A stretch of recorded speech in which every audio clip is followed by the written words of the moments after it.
এটার জন্য সময় লাগে মাত্র 10 মিনিট।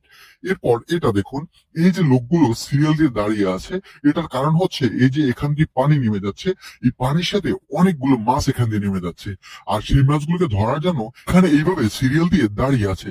এরপর এই লোকটাকে দেখুন, এই লোকটা এখানে একটি ছাগল নিয়ে ঘাস খাওয়ানোর জন্য আসছিল, আর তখন সে দেখতে পেলো এই যে এখানে অল্প কিছু পানির ভিতর অনেক মাছ। তখন সে বাসায় দৌড়ে গিয়ে মাছ ধরার জন্য কিছু বাটি আর এই যে পাত্রটি নিয়ে আসে।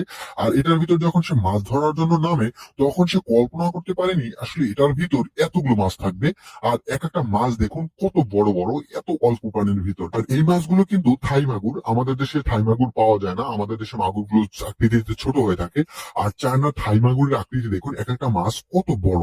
এরপর এটা দেখুন, এটি হচ্ছে চায়নার একটি বিয়ে বাড়ির অনুষ্ঠানের জন্য মাছ ভাজা হচ্ছে। আমরা যেখানে মাছ ভাজার জন্য মাছগুলোকে পিস পিস করে তারপর গরম তেলের ভিতর দিয়ে ভেজে থাকি, কিন্তু চায়নারা তার বিপরীত। চায়নারা এইভাবে একটি একটি প্লেটের ভিতর আস্ত মাছ রেখে তার উপর গরম তেল ঢেলে দিয়ে তারপর তারা মাছ ভেজে থাকে। এরপর এটা দেখুন, চায়নারা অ্যাকুরিয়ামের ভিতর কত বড় বড় মাছ পেলে থাকেন দেখুন।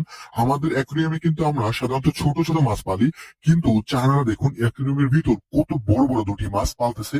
আর এই মাছগুলোকে খাওয়ানোর জন্য কিন্তু অনেকটা রিস্ক, কারণ এই মাছকে আপনি খাওয়াতে গেলে আপনার হাতই এই মাছগুলো খেয়ে ফেলতে পারে। আর খুব সহজে মাছ ধরতে চাইলে চায়নাদের এই ভিডিওটি থেকে আপনি মাছ ধরা শিখতে পারেন।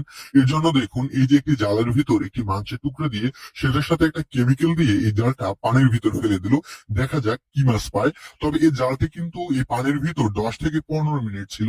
এরপর দেখুন, যখন জালটি উঠালো সেই জালের ভিতর কতগুলো মাছ উঠে আসলো।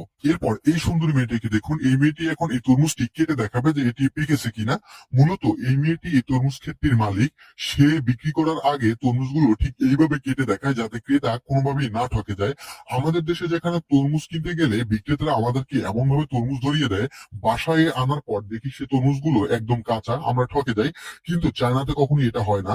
চায়নার বিক্রেতারা দেখুন ঠিক এইভাবে প্রত্যেকটি তরমুজ বিক্রি করার আগে কেটে কেটে তারপর বিক্রি করে দেখিয়ে থাকেন। তো এই ভিডিওতে চায়নাদের একটি অভিনব পদ্ধতিতে মাছ ধরার দৃশ্য দেখুন, যেখানে চায়নারা এই যে পাখিগুলোকে দেখতেছেন, এই পাখিগুলোকে দিয়ে মাছ শিকার করে থাকে।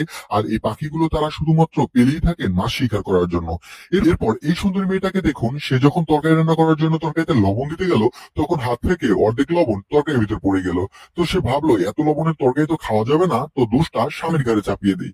তো এই জন্য তার স্বামীকে বললো, আচ্ছা তুমি একটু এই তরকারিটা লবণ দিয়ে দাও, আমার একটা ফোন আসছে, আমি একটু কথা বলি। তো স্বামী না বুঝি যখন লবণ ডালতে গেল, তখন প্যাকেট থেকে সেটার ভিতর অর্ধেক লবণ পড়ে গেল। আর মেয়েটা তার স্বামীর সাথে রাগ দেখিয়ে সেখান থেকে চলে গেল, আর স্বামী তো বোকা হয়ে দাঁড়িয়ে রইল। এইবার চায়নাদের আরো একটি অভিনব আবিষ্কার দেখুন। চায়নারা এই যে এমন একটি চুল আবিষ্কার করেছে যে সেটার ভিতর আস্ত মাছ